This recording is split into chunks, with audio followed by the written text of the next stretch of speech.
வணக்கம், welcome back to chef Deena's kitchen. இன்றைக்கி நம்ம கிச்சனில் பார்க்க போது சட்டுன்னு ஒரு தோசை எப்படி பண்ணுறது பார்க்க போகிறோம். அதுக்கப்புறம் ஒரு பூண்டு கார சட்னி எப்படி பண்ணுறது பார்க்க போகிறோம்.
நார்மலாக வீட்டில் நீங்கள் தோசை பண்ணினா குறைஞ்சபட்சம் நைட்டு அரைச்சிட்டு அதுக்கப்புறம் புளிக்க விட்டு மறுநாள் தான் தோசைலாம் வீட்டில் பண்ணுவீங்க.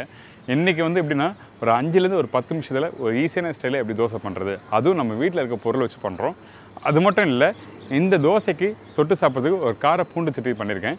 நம்ம சேனல் ஆல்ரெடி பூண்டு சட்னி பண்ணியிருக்கோம். இது இன்னொரு மெத்தடில் பண்ணியிருக்கேன். ட்ரை பண்ணி பாருங்கள், எல்லாருக்கும் பிடிக்கும். இப்போ இந்த டிஷ்ஷுக்கு தேவையான பொருட்கள் பார்த்தலாமா? தோசைக்கு தேவையான பொருட்கள்: ரவை 1 கப்பு, தேங்காய் பத்தை 2, அவல் 1/2 கப்பு, தயிர் 1/2 கப்பு, குக்கிங் சோடா 1/2 டீஸ்பூன், உப்பு தேவையான அளவு, எண்ணெய் குக் பண்ணுறதுக்கு தேவையான அளவு.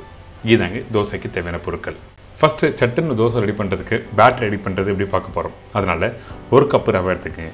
இதோட ரேஷியோ வந்து ரொம்ப ஈஸி நீங்கள் வீட்டில் கணக்கு போகிறதுக்கு. 1 கப்பு ரவைனா 1/2 கப்பு வந்து அவல் போடணும், 1/4 கப்பு தேங்காய் பால். தேங்காய் பால் யூஸ் பண்ணும்போது நல்லா கெட்டியான தேங்காய் பாலாக யூஸ் பண்ணுங்கள். ஃபஸ்ட்டு 1/2 கப் ரவை போட்டிருக்கேன், அதுலேயே அவல் 1/2 கப்பு போட்டிருக்கோம். போட்ட பிறகு 1/2 கப் அளவுக்கு தண்ணி ஊற்றி நல்லா மிக்ஸ் பண்ணுங்கள். இந்த மாதிரி மிக்ஸ் பண்ணிட்டு ஒரு 10லேருந்து 15 நிமிஷம் நல்லா ஊறட்டும். அதுக்கு பிறகு நல்லா அரைக்க ஆரம்பிக்க போகிறோம்.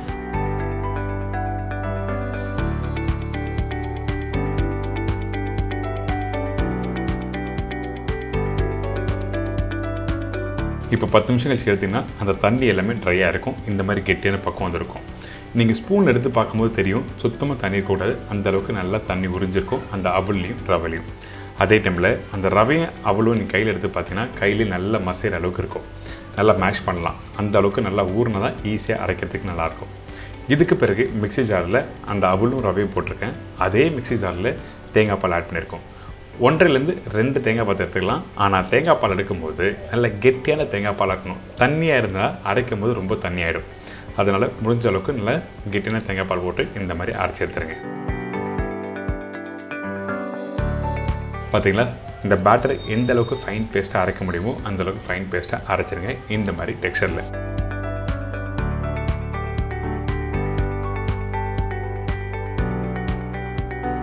இதுக்கு பிறகு நம்ம என்ன பண்ணுறோன்னா அரைச்ச அந்த பேட்டரை அப்படியே இன்னொரு பவுலில் போடுறோம்.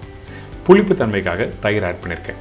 தயிர் ரொம்ப புளிப்பான தன்மை தேவையில்லை, கொஞ்சம் மீடியமான அளவுக்கு புளிப்பு இருந்தால் போதும். இதுக்கு பிறகு உப்பு தேவையான போட்டிருக்கும். Cooking soda. இந்த குக்கிங் சோடா எதுக்காகனா தயிர் போட்ட உடனே ஆக்டிவேட் பண்ணுறதுக்காக இந்த குக்கிங் சோடா ஆட் பண்ணியிருக்கேன். இந்த குக்கிங் சோடா, உப்பு, தயிர், பேட்டர் இதெல்லாம் போட்ட பிறகு பிஸ்கில் நல்லா பீட் பண்ணுங்கள். பீட் பண்ணி முடித்த பிறகு ரொம்ப கெட்டியாக இருக்கக்கூடாது, அதே டைமில் ரொம்ப தண்ணியாக இருக்கக்கூடாது. இந்த மாதிரி பேட்டர் எடுத்திங்கன்னா ஒரு கரண்ட்லேருந்து அப்படியே ஸ்மூத்தாக இறங்கணும். இப்போ நம்ம என்ன பண்ணுறோன்னா ஒரு 5லேருந்து ஒரு 10 நிமிஷம் ஒரு மூடி போட்டு அப்படியே வச்சுருங்க. சைடில் இந்த பூண்டு சட்னி எப்படி பண்ணுறது பார்ப்போம். பூண்டு கார சட்னிக்கு தேவையான பொருட்கள்: சின்ன வெங்காயம் 50 கிராம், பூண்டு 150 கிராம், கடலைப்பருப்பு 3/4 டேபிள் ஸ்பூன், உளுத்தம்பருப்பு 1 டேபிள் ஸ்பூன், காய்ந்த மிளகாய் 8லேருந்து 10 நம்பர், சில்லி பவுடர் 1/4 டீஸ்பூன், கருவேப்பிலை தேவையான அளவு, கொத்தமல்லி தேவையான அளவு, புளி ஒரு லெமனில் பாதி சைஸ், கடுகு 1/4 டீஸ்பூன், உப்பு தேவைக்கேற்ற, நெல்லெண்ணெய் குக் பண்ணுறதுக்கும் தாளிப்புக்கும் தேவையான அளவு. இதாங்க இந்த சட்னிக்கு தேவையான பொருட்கள். கொஞ்சம் நல்லெண்ணெய் ஊற்றிருக்கேன். நல்லெண்ணெய் கொஞ்சம் சூடான பிறகு கடலைப்பருப்பு,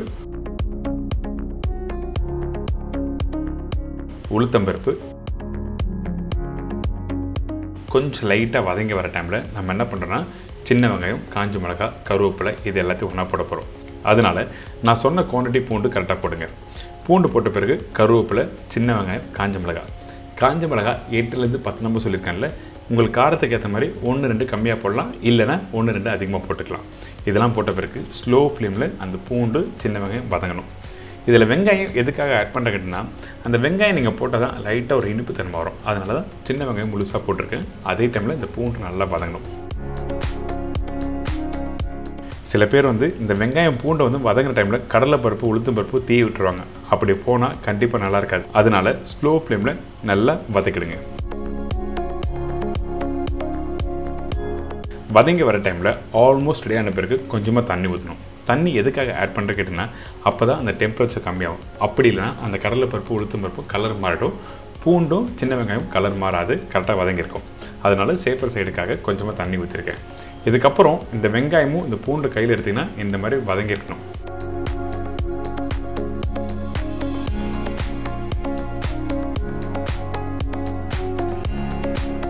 இதுக்கு பிறகு புளி போட்டிருக்கேன். புளி காரத்துக்கு ஏற்ற மாதிரி நீங்கள் போடணும். ஒரு கல் கம்மியாக இருக்கணும் புளி, அதனால் புளி கரெக்டாக செக் பண்ணி போடுங்க. அதே டைமில் கொஞ்சம் கொத்தமல்லி போட்டிருக்கேன். கடைசியாக சில்லி பவுடர், உப்பு போட்டு அடுப்பை ஆஃப் பண்ணிவிட்டு சூடு ஆறின பிறகு அரைச்சிங்கன்னா இந்த பூண்டு சட்னி ரெடி.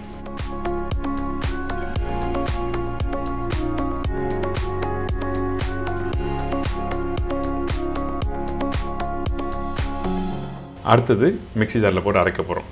அரைக்கும் போது கொஞ்சமாக தண்ணி ஊற்றி தேவையான அளவுக்கு அரைங்க. எடுத்த உடனே அதிகமான தண்ணி ஊற்றி அரைக்க வேண்டாம். ஏன் கேட்டிங்கன்னா, அந்த டெக்ஸ்சர் உங்களுக்கு ரொம்ப தண்ணி ஆகிடுச்சுன்னு நல்லா இருக்காது. அதனால் கொஞ்சமாக தண்ணி ஊற்றி அப்பப்போ தண்ணி மிக்ஸ் பண்ணி அரைச்சிங்கன்னா உங்களுக்கு ஒரு சூப்பரான சட்னி ரெடி ஆகிடும்.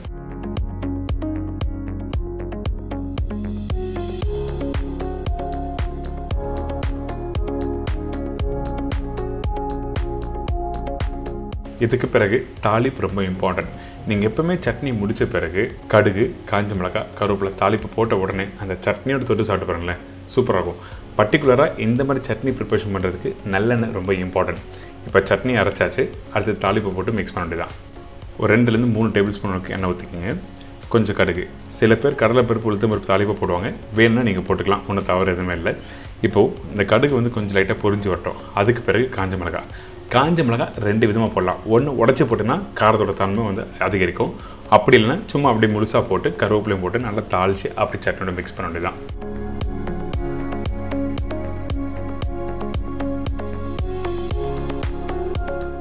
இதுக்கு முன்னாடி நம்ம சேனலில் பூண்டு சட்னி போட்டிருக்கோம். பட் அந்த மெத்தட் வேறு, இந்த மெத்தட் வேறு.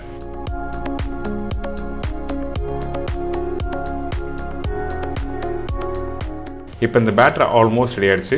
கரெக்டான டெக்ஸ்சர் ரொம்ப இம்பார்ட்டன்ட். ரொம்ப கெட்டியாக இருந்தாலும் குக் பண்ணும்போது நல்லா இருக்காது. அதே டைமில் ரொம்ப தண்ணியாக இருக்கக்கூடாது.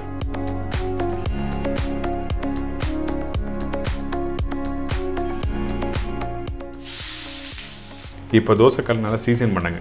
அதாவது வெங்காயம் வச்சு நல்லா தேய்ச்சிட்டு அதுக்கு பிறகு இந்த பேட்டரை ஒரு குழி கரண்டி அளவுக்கு மாவு ஊற்றுங்க. அதே டைமில் கல் நல்லா சூடாக இருக்கணும். சூடாக இருந்த கல்லில் தான் மாவு ஊற்றின உடனே இந்த மாதிரி புள்ளி புள்ளியாக வரும். புள்ளி புள்ளியாக வந்த பிறகு ஜஸ்ட் ஒரு 1/4 டீஸ்பூன் அளவுக்கு எண்ணெய் ஊற்றுறோம். ஒரு மூடி போட்டு அப்படியே குக் பண்ணினா ஒரு சூப்பரான சாஃப்டான தோசை ரெடி. நீங்கள் வீட்டில் கோதுமை தோசை சாப்பிட்ருப்பீங்கள்ல, அதே மாதிரி டெக்ஸ்சரில் அதே டேஸ்ட்டில் சூப்பராக இருக்கும். கண்டிப்பாக ட்ரை பண்ணி பார்க்கலாம்.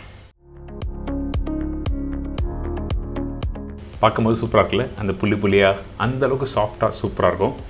இதே தோசையை நீங்கள் திருப்பி போட்டு குக் பண்ணி சாப்பிட்னோட நீங்கள் ட்ரை பண்ணலாம். இப்போ நான் திருப்பி காமிக்கிறேன். தோசை ரெடி பண்ணும்போது கல் சூடாக இருக்கணும். கல் சூடு இல்லாமல் நீங்கள் போட்டிங்கன்னா கண்டிப்பாக சாஃப்ட்னஸ் கொடுக்காது. அதனால் எந்தளவுக்கு நல்லா சூடாக இருக்க கல்லோ அந்த டைமில் சும்மா ஒரு குழி கரண்டிக்கு மாவு ஊற்றி நல்லா குக் பண்ணுங்கள். குக் பண்ணிவிட்டு திருப்பி போட்டு எடுத்திங்கன்னா இந்த மாதிரி தோசை ரெடி.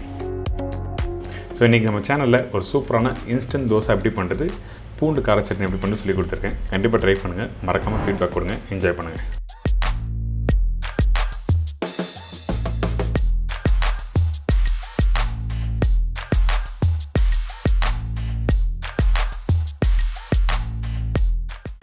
இப்போ எல்லோரும் தெரிஞ்சிருக்கும். கண்டிப்பாக ட்ரை பண்ணி பாருங்கள். மறக்காமல் அந்த பூண்டு சட்னியோடு நீங்கள் தொட்டு சாப்பிட்டீங்கன்னா அந்தளவுக்கு சூப்பராக இருக்கும். அதனால தான் இன்றைக்கி இந்த தோசை பூண்டு சட்னி 2 ரெசிபி கொடுத்துருக்கேன்.